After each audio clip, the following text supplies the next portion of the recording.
Welcome to Generations of Impact Network. I'm Danielle Bowie, a business strategist and systems thinker. And on this channel, we are going to talk. We're going to talk, but we're also going to build structured wealth. Because I truly believe this deeply. Family is your first enterprise. And if that foundation is unstable, any growth and the opportunity to scale will only magnify it.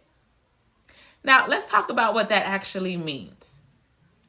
There was a time, I believe, if I had worked harder, income would stabilize. More effort, more marketing, more visibility.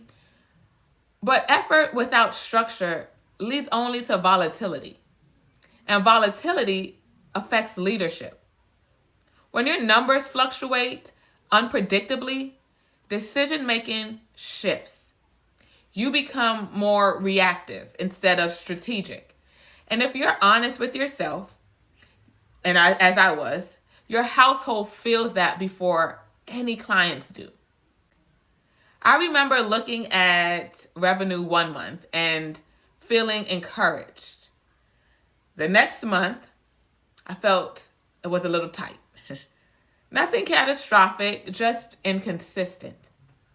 And inconsistency creates psychological pressure, both for you and those in your household and or business.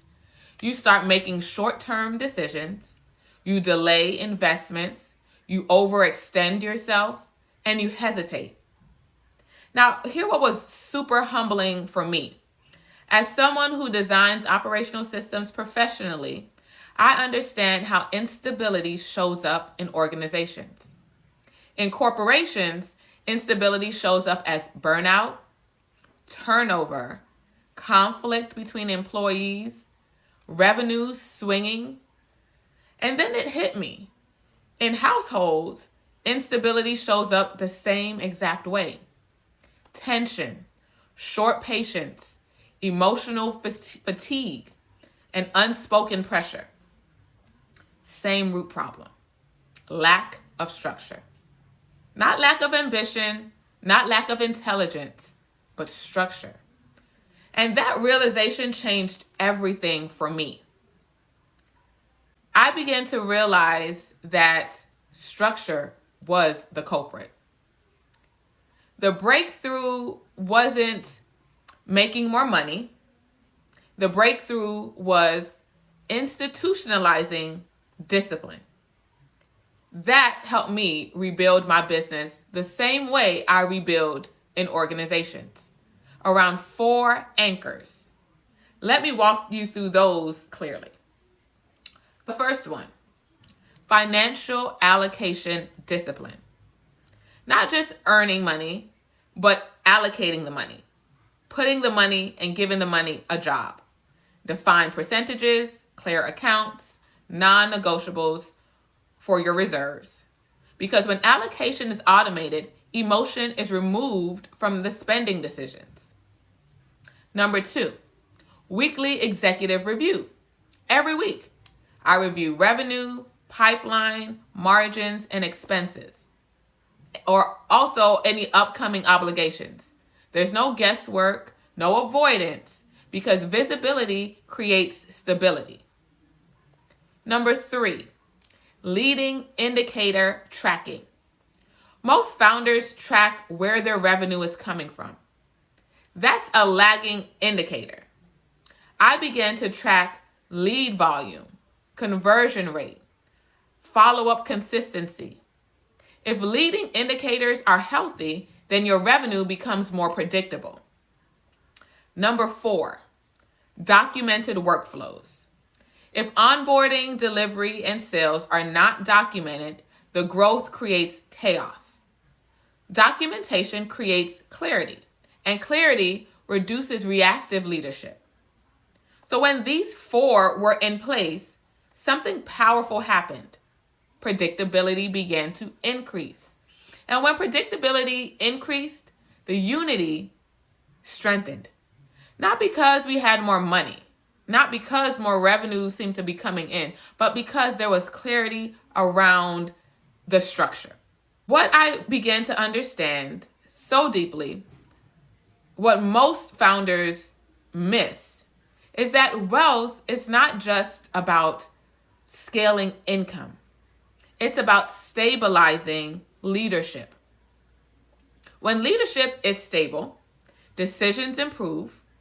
And when decisions improve, your margins improve. And when margin improves, your stress dramatically decreases. And decreased stress connects everything that benefits you. That is why I say family is your first business. It's your first leadership environment. It's your first budgeting system. It's your first networking mixer, so to speak. It's your first communications lab, your first alignment exercise. If you cannot lead with clarity there, scaling, increase would only expose it. I'm not saying you need perfection. I'm saying you need structure. Structure protects leadership. Structure protects margin. Structure protects unity. And that is wealth strategy. Most people chase only revenue. Very few build architecture. Revenue is exciting, but architecture is disciplined. Building a house takes discipline. Revenue fluctuates. Architecture stabilizes. And here's what I've learned through consulting and lived experiences. Stable systems create stable leadership. Stable leadership creates stable wealth. And unstable systems create emotional reactivity. And reactive leadership can be expensive. If your household feels pressure during your growth season, that's not a moral failure at all. It's a structural signal. Fix the system. Don't question your calling. Don't question your ambition. Don't question whether or not you can do. Fix the system. If this resonates with you, comment first, because the first enterprise matters. Subscribe if you are serious about building structured wealth and if you're here and ready to talk. On this channel, we don't chase hype. We talk about real life. We talk about real solutions. We build systems and we help. In April, I am hosting a live business wealth strategy experience where we implement these same frameworks in real time. Strictly business, profit architecture, infrastructure readiness, cash flow systems, and scaling discipline. If you're ready to move from revenue to structured wealth, stay connected. We're building something serious here. I'll see you on the next one. Thank you for joining.